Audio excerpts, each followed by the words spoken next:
I'm reminded every time that I get up and preach that in hermeneutics they always said, make sure you give them a piece of the history. In the context of this book, in the Gospel according to Matthew, some theologians have suggested that it had to be Matthew who wrote this book. Some have tried to come up with other authors who may have had the capabilities and calling to write the record in this first century. We're not sure whether it is 50 or 70 AD that is written. So if you will allow me a liberal age or chronological date, then I would place it between 50 and 70 AD. Amen. The question becomes, what outside of the text would suggest that Matthew is the author of this book?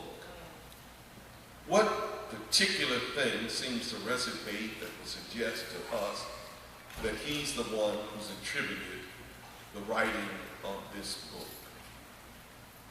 Well, the external evidence would suggest that those events that perhaps would have occurred or have occurred, and some of those that should have been listed in the book are listed in the book.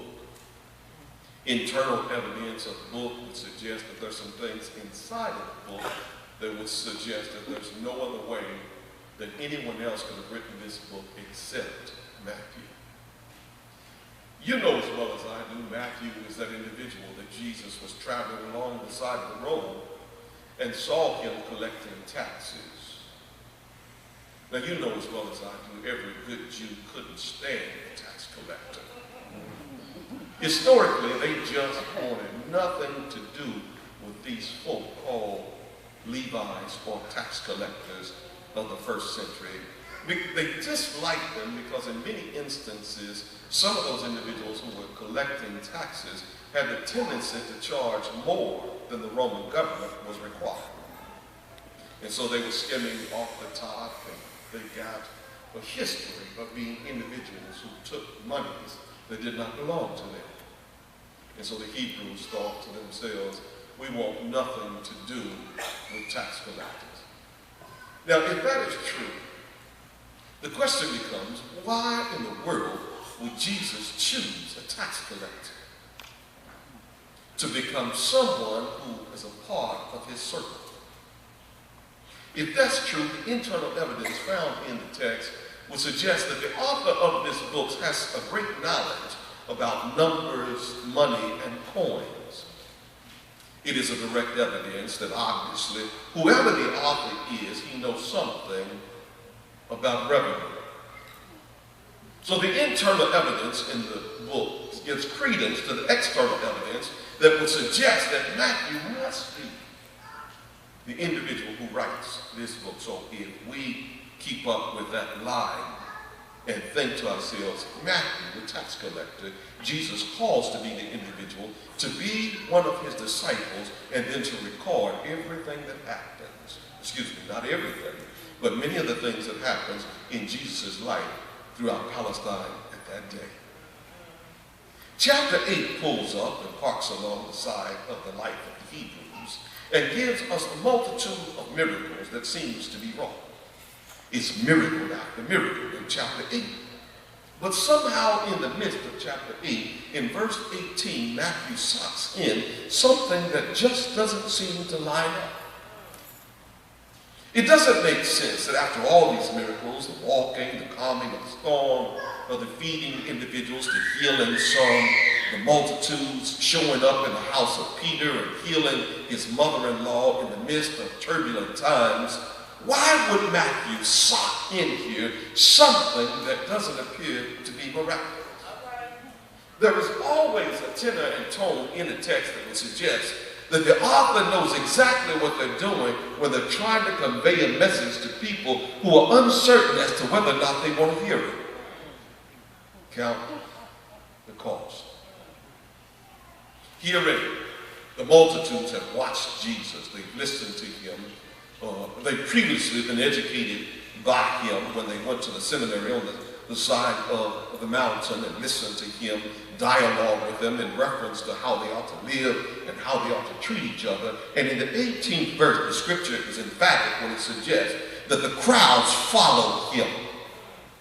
Read the text. The crowds followed him. My question when wrestling with this text was, what was the reason why they followed him?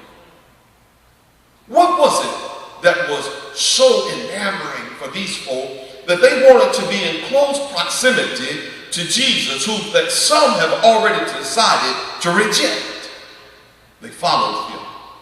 They followed him on the heels of when he has worked a miracle to heal Peter's mother-in-law, when he's cleansed individuals of their diseases and again wiped out all of these demons in the lives of individuals. And in verse 18, the multitude followed him. You've shown up here in the context of the worship experience for one reason or another. You arrived here at 857 Lumber Street because life has left you with some challenges that you can't handle on your own. You need somebody larger than you that can help you to get through a difficult moment. The crowd followed him. Now, if you're not open enough to suggest that you have any challenges or any problems that you are facing, let me bring you back to reality, because whether or not you want to confess it or admit it, you are one of the multitude that has amassed yourself around the presence of Christ with troubling results in your personal life. You need some help. Amen. So the crowd followed him, but in the midst of the crowd, there was one who stands out. There was an individual in the midst of the crowd. They say he's a scribe. And just in case you are unaware of who a scribe is, it was a position that was relegated to individuals who were a part of the Hebrew history, who somehow had been given the authority to transliterate languages in such a way so that when they begin to rewrite and put together those words that had been written in the Torah, they would not mess up and reveal it to the individual so that they might know the truth and know how to live. This scribe is aware of what the word says, but he's troubled. He's troubled and perplexed because his life has left him with a gaping hole in reality, recognizing that there are some problems in his life that he can't solve on his own. All the people, he approaches Jesus and then has the audacity to give him the label, the didasco, which is to suggest that he says to Jesus, you are a master teacher. You are someone who has skills beyond the ability of anybody we know. A Hebrew gives him this and says to him, you are a great teacher. You are a masterful orator. You are someone who has the ability to tell us what it is we need. The Hebrew says that to Jesus. He's not just any Hebrew. He's a scribe, he's a teacher, he knows the law, and yet he calls Jesus teacher. Now that may not sound like much to you, but to all those historians, all of those theologians recognize that he's saying something that is far greater than we can ever imagine. He has called him teacher. Not just any scribe, not just any individual will give someone the title of rabbi or teacher, but he calls Jesus teacher. We have all these indigenous religions today. We have all these individuals who are seeking for truth, ultimate truth. They're confused because there's so many ideologies that they don't know what to believe anymore. You got people who gather in and around the church who are looking for something to believe in, something to help them to get out of the mess that they are in, and they begin to gravitate towards anything that sounds good. These individuals are discovering that Jesus is the one who holds the power to relieve them of their problems and their issues. Some of you have arrived here this morning. You've got issues, you've got problems, you've got situations that you can't handle. The doctor can't deal with it, the lawyer can't help you, the preacher can't seem to do anything about it, but there is someone, his name is far above all names. And he has the capability to help you, to get you out of those situations. But before you arrive at the situation where you can get out of it, you've got to count the cost. The text Jesus looks at him, recognizing that this man has one thing in mind. He's been impressed by what he's seen Jesus do to this point. He's enamored by what Jesus is capable of doing. He's impressed. And so immediately he thinks to himself that if I can just do what he does, then maybe I can impress people to be like me. Watch the text, because the man is here. He's wrestling with issues. He's just given to Jesus the point that Jesus is a good rabbi, and now suggests that he wants to be like Jesus. And Jesus says, wait a minute. While you're busy giving me praise and honor, foxes have holes. Birds of the air have nests. But ultimately, the Son of Man, a term that's used here 7 times in Matthew, is only designated to suggest that he is ultimately the Son of God. And he says to him, you are impressed by what you've seen me do. Foxes have holes. Birds of the air have nests. But the Son of Man has nowhere to lay his head. I'm homeless. The position you want to relegate to me is a good position, but I'm homeless. I'm the Son of God, but I'm homeless. Isn't it strange that the Son of God would be born in a bottle, stable, buried in a bottle? It's all in the text. Matthew wants you to know that you don't follow Jesus just because you think you can get the best out of him. You don't follow him so that you can be lifted up, so that people can look at you and say, that goes so-and-so. Because of what they have, but rather because of who you are. Man was caught up in a moment thinking to himself that he just wanted to have what Jesus had. Now, if that's not enough, follow the text. But then another comes, and he's a disciple. The same word that we derive discipline from. He's a disciple. He has discipline in his life to follow. Now check this out. Because the text said that this disciple wanted to follow Jesus. But he says to Jesus, before I can follow you, let me go bury my father. I know that doesn't sound like much to you. Doesn't mean a single thing to you right off the top. But it is a regulation from the Hebrews that every child is responsible for his mother and father. I better say that again. Every child, according to Hebrew history, is responsible for taking care of the mother and father when they are aged. Now, it almost sounds callous and cruel in the 22nd verse when Jesus says, let the dead bury the dead. Come here for just a moment. Because even though it sounds indifferent on Jesus' part, history has it that there were individuals who were employed in that day who were called buriers. Their single task was to make sure that whenever some family member passed away, it was their job to make sure they got the mourners, and that they were responsible for burying the dead. There was a theological symbolism here in this text that would suggest that even here, Jesus is concerned not just for this man, but there is symbolisms that suggest that he's referring to a nation that's dead. They look alive, they look healthy, they look well, You know, like church folk.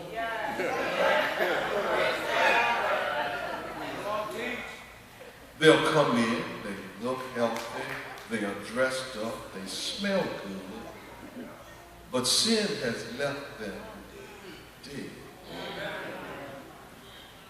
Jesus said, let the dead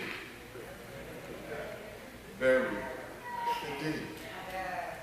Now, the only thing the man was suggesting is not that his daddy was already dead.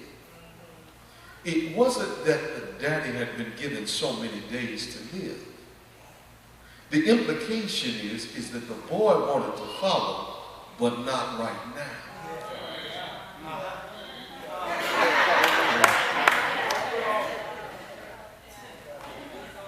The text wants you to know that he was saying, I want to follow you, but let me put this off for a moment.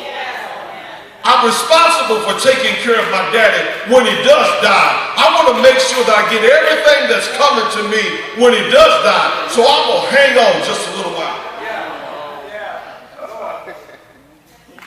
I know we look at the text and we think it just says, let the dead bury the dead.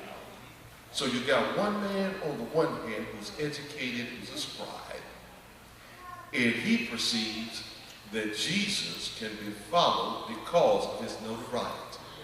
You got another who's a disciple who's supposed to be disciplined his life to be more like his rabbi, but he's delaying his coming. Yes. All I stopped by to serve notice to you today is that if you intend on following Jesus, you got to count the cost. It won't be because you look pretty, you look good, you smell good, you show up, you carry your Bible, you have your pseudo halo, you look holy. No, that won't get it. It won't be because you decided you're going to wait until times are better and things are good. You got to do whatever you're going to do right now. So if you're going to follow Christ, count the cost. Foxes have holes, birds of the air have nests. But the Son of Man has nowhere to lay his head. I know you were expecting for something miraculous to happen. I know some of you have decided that unless the Holy Spirit comes on a preaching event, it has not happened. Let me re-educate you for just a moment.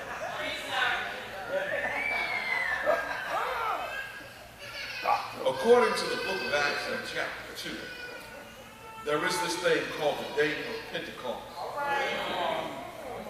The scripture says, and when the Holy Spirit had fully come, you with me? The text in its Greek says that literally he came and he stayed.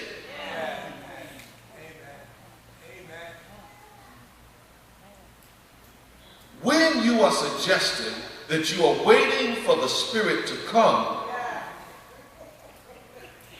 you've missed it. He came on the day of Pentecost. He did not leave. He stayed. He is here. He will always be here. You don't have to pray for him to come. I'm not talking to anybody this morning. So while we're busy playing church, while we're busy coming in on Sunday morning, pretending we like somebody, pretending we are following, you better count the cost. Because it'll cost you, because it costs God. You can sit there and look any kind of way you want to. You can fold your arms, cross your legs, but the bottom line is you better quit pretending that you know the Lord and that you are following the Lord. You better get real about your relationship with him. If I came to serve notice, he's on his way back. Now come on, stand with me this morning.